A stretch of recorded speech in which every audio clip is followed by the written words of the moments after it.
శుభోదయం మిత్రులారా, వార్తా కథనాలపై విశ్లేషణ కార్యక్రమం టీజీటీవీ మార్నింగ్ న్యూస్ కు స్వాగతం. నేను మీ జర్నలిస్ట్ సత్య. ఈ వార్తా కథనాలను కనుక పరిశీలించినట్లయితే ముందుగా నమస్తే తెలంగాణలో బీసీ ఆర్డినెన్స్ పై తర్జన 42% కోటా అమలుపై కాంగ్రెస్ సర్కార్ సందిగ్ధం. పంచాయతీ సర్వే మున్సిపాలిటీ సంగతి ఏంది? ఆపై విద్యా ఉద్యోగాల కోటా అమలుల రిజర్వేషన్లపై కాంగ్రెస్ ప్రభుత్వం మల్లగులాలు, న్యాయ నిపుణులు, బీసీ సంఘాలతో మంతనాలు. ఆర్డినెన్స్ చెల్లకుంటే పార్టీ పరంగానే ముందుకు అంటున్నారు. మరి 42% కోటా అమలు చేస్తామని చెప్పి ఆర్డినెన్స్ తెచ్చామని ఏ విధంగానైనా స్థానిక సంస్థల నుంచి తప్పించుకోవాలనే ప్రయత్నంలో ఉన్నది ప్రభుత్వం. ఇప్పటికిప్పుడు స్థానిక సంస్థల ఎన్నికలు జరిగితే కాంగ్రెస్ కు ఎదురు దెబ్బ తగలక తప్పదు కాబట్టి ఆర్డినెన్స్ పేరుతోటి డ్రామాలు ఆడుతున్న పరిస్థితిని అయితే మనం చూడొచ్చు. నా కాలువల్లో నీళ్లు, నేను రైతుల కళ్ళల్లో కన్నీళ్లు. కాంగ్రెస్ రాగానే నీటి కరగట ఎట్లా మొదలైంది? 2 ఏళ్ల కింద వచ్చిన కాంగ్రెస్ నీళ్లు కాకుంటే అవే నీళ్లు పంటలకు ఇప్పుడు ఎందుకు వాడతలేవు? ఇప్పుడు ఒక్క పంటకైనా నీళ్ళు ఇస్తలేరు ఎందుకు? ముఖ్యమంత్రిని ప్రశ్నిస్తున్న తుంగతుర్తి రైతులు, నేను తుంగతుర్తిలో పర్యటించనున్న సీఎం రేవంత్ సమాధానం చెప్పి వెళ్లాలని అన్నదాతల డిమాండ్. గతంలో చూసుకున్నట్టయితే ఎండాకాలంలో కూడా మరి ఇక్కడ మనకు కాలువలు కలకలలాడేది. ఇవాళ చూసుకున్నట్టయితే వర్షాకాలంలో కూడా పరిస్థితులు ఏ విధంగా ఉన్నాయని చూసుకుంటే కాలువల్లో నీళ్లు లేక రైతుల కళ్ళల్లో కన్నీళ్లు బయటకు వస్తున్న పరిస్థితిని మనం ఇవాళ చూడవచ్చు. నానో కొనాల్సిందే. గుల్కల యూరియా కొరతతో రైతులపై మార్కెట్ వ్యాపారుల ఒత్తిడి. అమ్మకాల్లో 20% నానో యూరియా ఉండాలని సొసైటీలకు టార్గెట్లు. రైతులకు అవసరమైన యూరియాను సరఫరా చేయడంలో విఫలమైన సర్కార్ ప్రత్యామ్నాయ మార్గాలపై దృష్టి పెట్టింది. గులికల యూరియా కొరత నేపథ్యంలో రైతులకు నానో యూరియా బాటిల్ను కట్టబెడుతుందని చెప్పి యూరియా సకాలంలో అందజేయడం చేతగాక ఈ రోజు నానో యూరియా అంటే లిక్విడ్ రూపంలో ఉండే యూరియాను వాడాలంటున్నారు. మరి తెలంగాణ రైతాంగం అంతా కూడా ఎవరు కూడా నానో యూరియాను వాడరు. అయినప్పటికీ కూడా వాళ్ళ మీద బలవంతంగా రుద్దుతా ఉన్నది. యూరియా కొరతకు మరి ఇక్కడ సర్కారు నిర్లక్ష్యం, అదేవిధంగా వాళ్ళ అసమర్థతే ప్రధాన కారణం అనే విషయాన్ని మనం గమనించాలి. ప్రముఖ నటుడు కోట కన్నుమూత.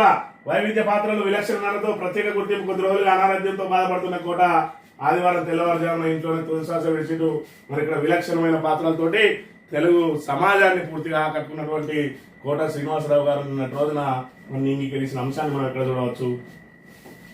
658 ఎకరాలను చేపట్టేందుకు కాంగ్రెస్ నేత స్కెచ్. ప్రభుత్వ అసైన్డ్ భూమి కోసం కంపెనీలతో కుమ్మక్కు.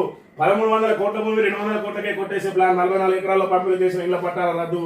ఆ భూములను టీజీసీఐకి బదలాయించి మిగతా భూమి కోసం కంపెనీల సిండికేట్ యత్నాలట. మొత్తానికైతే అందిన కాడికి దండుకో, ఎక్కడ దొరికితే అక్కడ మేసే అన్న సందంగా ఉన్నది.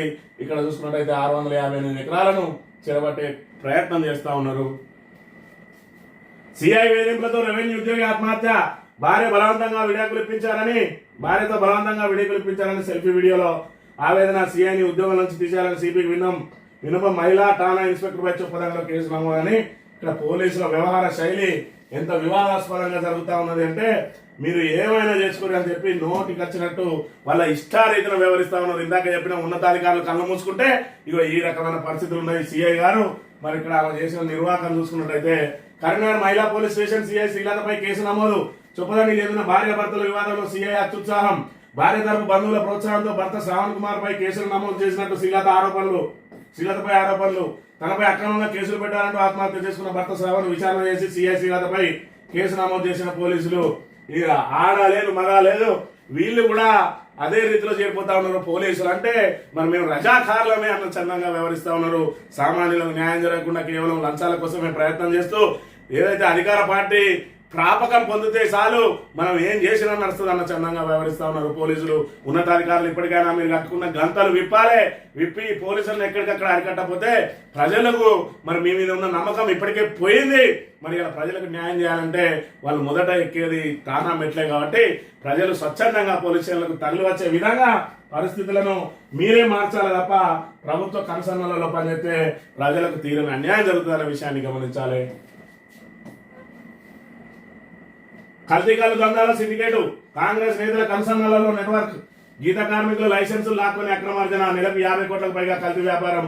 5 జిల్లాల్లో చక్రం తిప్పుతున్న అనధికార వ్యవస్థ. హైదరాబాద్ శివారులో జిల్లా ముఖ్య నేత కీలకం. ఇక్కడ కల్తీ కళ్ళు పేరుకే గౌడ్స్ ఇక్కడ, కానీ గీత కార్మికులు చేసే పని కాదు ఇది. గీత కార్మికులకు సంబంధం లేకుండా ఇక్కడ ఏదైతే బడాబాబులు వాళ్ళ గౌడ్సే గానీ యాదవ్సే గానీ ఇంకే కులమన్న గానీ వెనకాల ఉండి నడిపించేది వాళ్ళు. గీతా కార్మికులు నడిపే దంద కాదు ఇది. గీతా కార్మికులు పల్లెల్లో స్వచ్ఛమైన కుండలలో కళ్ళను తీసి ఆ చెట్ల దగ్గరనే అమ్ముకొని మరి ఇక్కడ కల్తీ అంటే తెలియని వ్యవహారం ఉంటుంది పల్లెల్లో. హైదరాబాద్ లో కల్తీ మాత్రమే ఉంటది.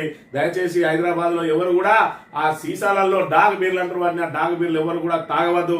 అది ఖచ్చితంగా కల్తీ కల్లే. స్వచ్ఛమైన కళ్ళు కావాలంటే గ్రామాలలో నుంచి మరి ఇక్కడ వచ్చి మీరు తీసుకోండి తప్ప ఎవరు కూడా హైదరాబాద్ లో కళ్ళు సేవించవద్దని విజ్ఞప్తి చేస్తా ఉన్నాం. ఇక సాక్షి దినపత్రిక విషయానికి వస్తే రిజర్వేషన్ల చుట్టూ రాజకీయం, స్థానిక సంస్థల ఎన్నికలే లక్ష్యంగా రాష్ట్రంలో రాజకీయ పక్షాల ఎత్తులు. బీసీలకు ఇచ్చిన మాట నిలబెట్టుకున్నామని చెప్తున్న అధికార కాంగ్రెస్ ఎక్కడ నిలబెట్టుకున్నది? ఆర్డినెన్స్ ద్వారానే అవుతుంది అని అనుకుంటే ఇన్ని రోజుల నుంచి ఎందుకు వేయలేకపోయింది ఆర్డినెన్స్? కేవలం బీసీలను మభ్యపెట్టడానికి మాత్రమే ఈ వ్యవహారం జరుగుతా ఉందనే విషయాన్ని గమనించాలి. ఎమ్మెల్సీ తీన్మార్ మల్లన్న పై జాగృతి దాడి, మల్లన్నతో పాటు పలువురికి స్వల్ప గాయాలట. ఎమ్మెల్సీ కవితపై అనుచిత వ్యాఖ్యలు చేశారని దాడిలో క్యూనిస్ ఆఫీస్ లో కర్రలు రాళ్లతో విధ్వంసం, కాల్లోకి కాల్పులు జరిపిన మల్లన్న గన్మెన్ దాడులతో బీసీ ఉద్యమాన్ని ఆపలేరంటున్న తీన్మార్ మల్లన్న. నిరసన తెలిపితే కాల్పులు అంటున్న కవిత తీన్మార్ మల్లన్నను ఎమ్మెల్సీ పదవి నుంచి డిస్మిస్ చేయాలి. మల్లన్న వ్యాఖ్యలు ఆయనమైనా ప్రభుత్వం చేసిందా? తనపై మల్లన్న అనుచిత వ్యాఖ్యలపై ఎమ్మెల్సీ కవిత మండిపాటు. మల్లన్నపై మండలి చైర్మన్ గుత్తాతో పాటు పోలీసులకు ఫిర్యాదు. తన మామూలు ఆడబిడ్డను కాదని అగ్రవర్ణ వ్యాఖ్య. ఈ అంశాన్ని కనుక చూసుకున్నట్టయితే కవితను మీతో కంచం పొత్తున్నదా మంచం పొత్తున్నదా అని చెప్పి అనుచిత వ్యాఖ్యలు చేసిండు తీన్మార్ మల్లన్న ఒక సమావేశంలో. దానికి జాగృతి కార్యకర్తలు ఆగ్రహించి ఆయన ఆఫీసు మీద దాడి చేసిండు. ఆ మల్లన్నకు సంబంధించిన గన్మెన్లు మరి గాల్లో కాల్పులు జరిపి మొత్తం వ్యవహారం చూసుకున్నట్టయితే ఖచ్చితంగా ఈ దాడి చేయడం ఎంత తప్పో మరి ఆయన ఆ అనుచిత వ్యాఖ్యలు చేయడం కూడా అంతే తప్పు. కాబట్టి రాజకీయాల్లో ఉన్నవారు ఇద్దరు కూడా ఎమ్మెల్సీలే.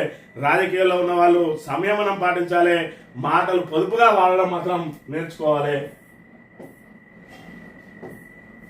ఆంధ్రజ్యోతి విషయానికి వస్తే కవిత వర్సెస్ మల్లన్నట.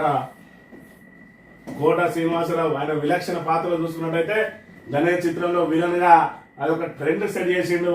అదేవిధంగా అహానా పెళ్ళంట అంటే మరి ఇక్కడ నాటి తరం నుంచి నేటి తరం వరకు కూడా అందరికీ ఆయన పాత్రని గుర్తొస్తాయని చెప్పడంలో ఎలాంటి అతిశయోక్తి లేదన్న విషయాన్ని కూడా మనం ఇక్కడ గమనించాలి.